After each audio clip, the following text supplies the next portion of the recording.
did we start the Central City Task Force? Was it 2 years ago?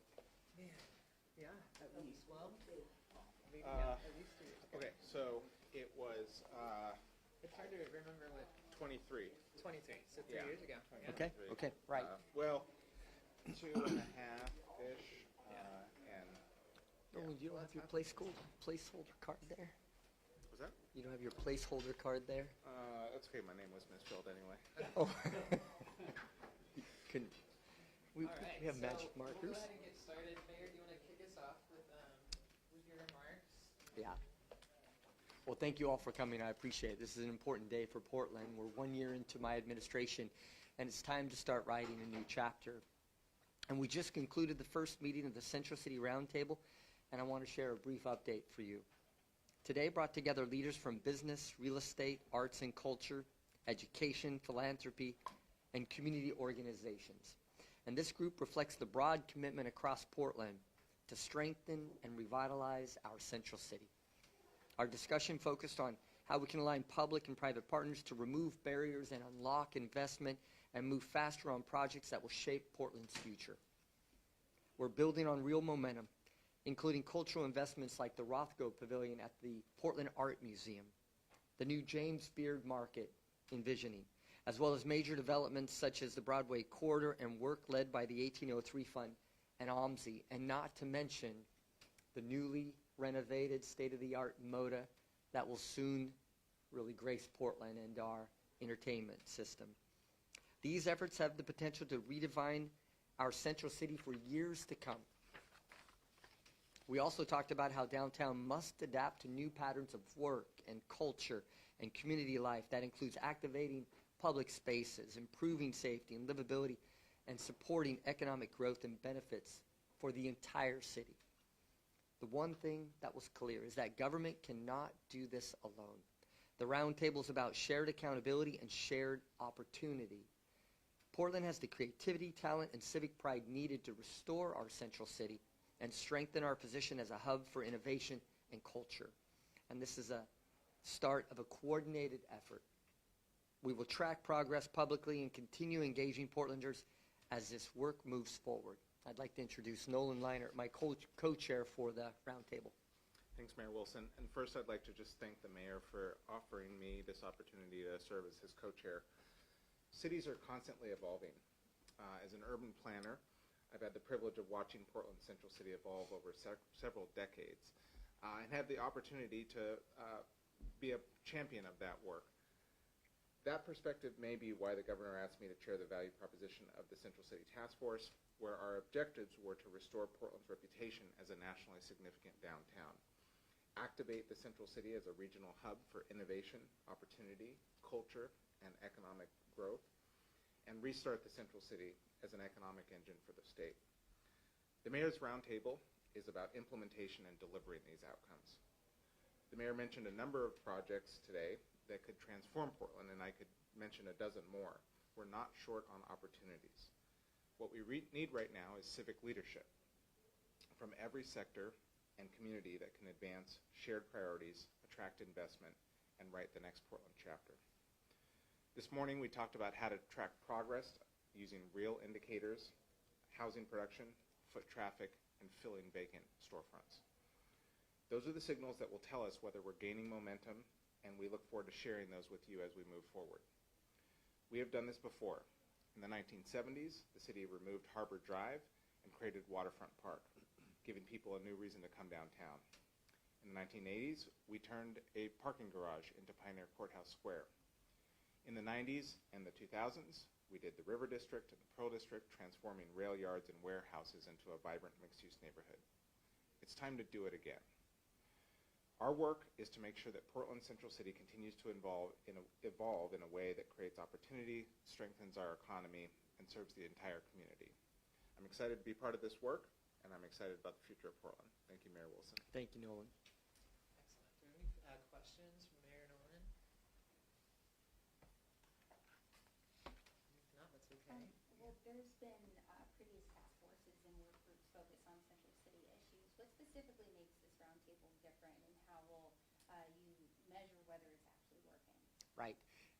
This is going to be a iteration of those roundtables and the work that's been done. When we look at what's happened in the past, we had the Central City Task Force that was convened by the governor to really focus on that urban core, because a healthy Portland is a healthy Oregon. We're not throwing that away. That's an iterative process. That was great work that was done that we're going to use as the foundation for this one. Now we have the Oregon Prosperity Council that the governor just stood up. We've actually invited former Senator Tim Knopp, who's the Oregon Prosperity Officer, to join this table, because this is about cross-collaborating. So we're taking all the great work that was done before, but we're also going to be intentional. Last year, we saw a turnaround in our city. We see encampments in our downtown core reduced by 75%. We see clean streets and safe places. It's now time to start envisioning a city that's revitalizing, growing, where families are moving to and surviving and thriving, and businesses are now thriving. So this is the natural time to bring those communities, the senior leaders from multiple sectors, to come in and say, what can we do from a public-private partnership to now create a catalytic moment for Portland's growth? And that's the Central City Roundtable is going to be that convening to make sure that we're catching lightning in a bottle and moving Portland and the resources for everybody's benefit. And then also, when should Portlanders specifically expect to see tangible results from this Well, work? right. Well, we're already seeing green shoots. But what we're doing right now is we're creating, as Nolan had noted, key metrics, only a few key deliverables. And then we're going to start putting funding and our efforts towards achieving those deliverables. And when we do that, we see every resident's position in the city, not only in the Central City, but all four corners, rise up. You're going to see green shoots every single month, and then we will celebrate and we'll put out communications so you can see visually what we're seeing in the city. Talk to ordinary people. We've seen positive data about the Central City, but talk to people, and a lot of people are still pretty pessimistic. Absolutely. How do you turn that perception of either safety or business climate or any of those around? Communication. I'm glad you said that. You know, for every negative story that we see in the city, we need 10 to really be able to overcome that one. So what we're going to be doing, but they can't be made-up stories. They got to be true and correct. And you're right. But here's what I do know. I drive the streets every Saturday and Sunday, and I see hope in our city and the renaissance, but I also see it measured in less suffering on our street. And if you go through the city right now, you won't see a single store boarded up. And that's a measurement of hope that we're starting to come up.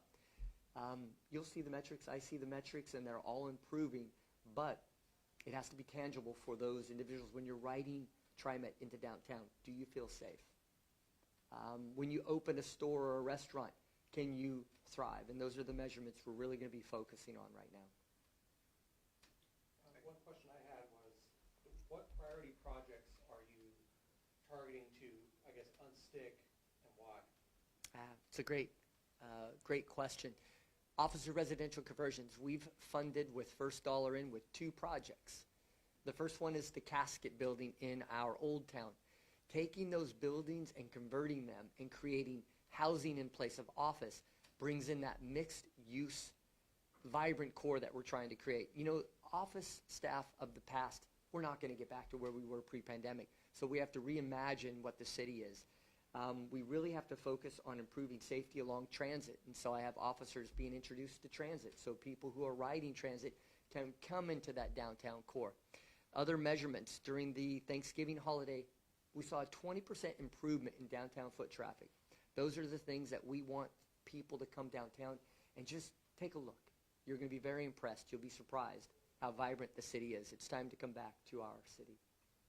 On that being said, you were talking about new businesses coming in. Are you doing anything to work with property owners to lessen the amount of vacant businesses on the street? That's a great question. One of the things that Nolan had noted was the 3 key metrics, and we're going to add a new metric, and it's storefront activation. But to get storefronts activated, we have to find out who's going to bring the first dollar in. I'm working with our Portland City Council right now to create a fund to match anybody who moves into a retail outlet or a restaurant, to bring dollars in to match for their renovations as they open that storefront. So we're going to put our dollar in, and we're going to ask private entrepreneurs to put their dollars, but we're going to match to close those. And pardon me, we want to activate those storefronts for the benefit of all Portlanders, primarily in the central city as well. Have you seen movement on the side of the property owners to hopefully meet some of these new business owners halfway to try to get them into these spaces? And that's what that tenant improvement grant program is going to do. Before we go, Mayor, we're anticipating, Senate Bill 51 getting passed by the House today, which is the Motor Center bill. So if you want to say anything on that, that'd be great. Yeah, we're looking forward to the passing of Senate Bill 1501. And that's going to allow us to renovate the MOTA, or Oregon's Arena, to really bring it up to the state of the art. Right now we have shows and entertainment that flies over Portland. They don't stop.